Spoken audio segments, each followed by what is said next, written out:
la terreur a éteint toute la population délaissée. Ce conflit est caractérisé par une cruauté, une sauvagerie oubliée en Syrie depuis les massacres de 1860, où plus de 11 000 de chrétiens furent assassinés par des fanatiques mahométans encouragés par les Ottomans et tous leurs alliés.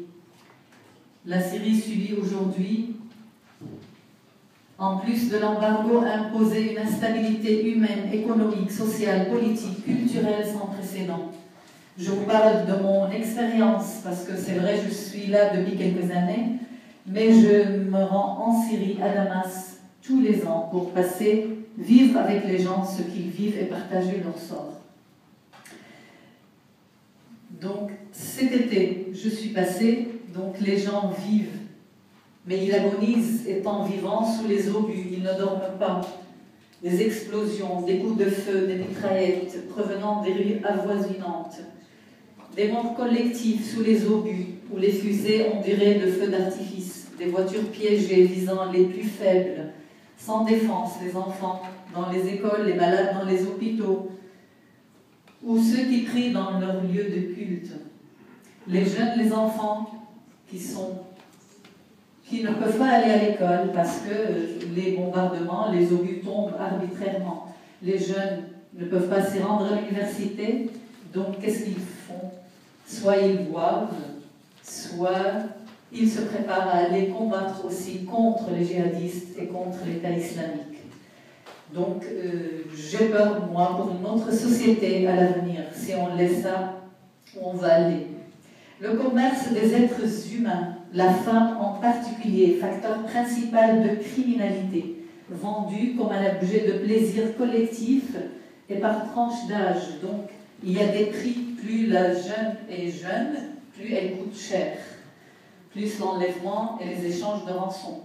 Le trafic des passeurs, qui livrent de faux passeports et des visas falsifiés, ce moyen reste un privilège destiné à ceux qui en ont les moyens. Ils y mettent leur prix, ils livrent leur vie comme une marchandise entre les mains de ces commerçants, malgré l'incertitude d'arriver ou pas à bon port. Ils crient, où est-il leur Dieu? Comment encourager les gens d'y rester? L'insécurité gagne tout le pays, les routes, les trajets de ceux qui se rendent au travail pour se procurer l'essentiel. La vie nomade, les réfugiés internes et externes. Être condamné, vivre et mourir loin de sa maison, sa terre, les siens. Quelle dignité et respect de l'être humain quand on gomme son histoire. Il se pose la question, où sont passés les droits de l'homme, devenus des simples slogans, conservés dans quelles archives ou exposés dans quels musées? L'inflation successive de tout genre de pénurie. Ceux qui n'ont plus de travail attendent la charité, l'aumône irrégulier. J'ai vu des parents se tortiller de douleur devant leurs enfants qui crient famine. Ils ont vécu l'été rationné, avec très peu d'eau, sans électricité, sans courant, sans gaz, sans mazout.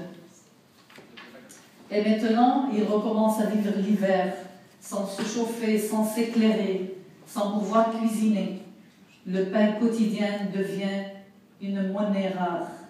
Les médicaments, les médecins, les hôpitaux. Ma mère, elle est tombée parce qu'il y avait des obus. Et donc, on l'a transférée 3 fois pour faire une radio. Elle n'a pas pu faire la radio. Et après, on a transféré la machine à la maison en attendant le courant pour pouvoir passer des radios.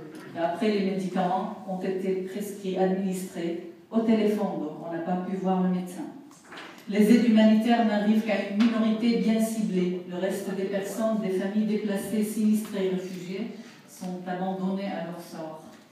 Tous, ils crient « D'où le secours nous viendra-t-il » Et moi, par mon impuissance, je tends être la voix de ceux qui n'ont pas de voix, faire entendre ma voix, faire entendre leur voix, entendre nos voix. Je crois et j'espère. Je vous remercie de votre écoute. Merci ma sœur.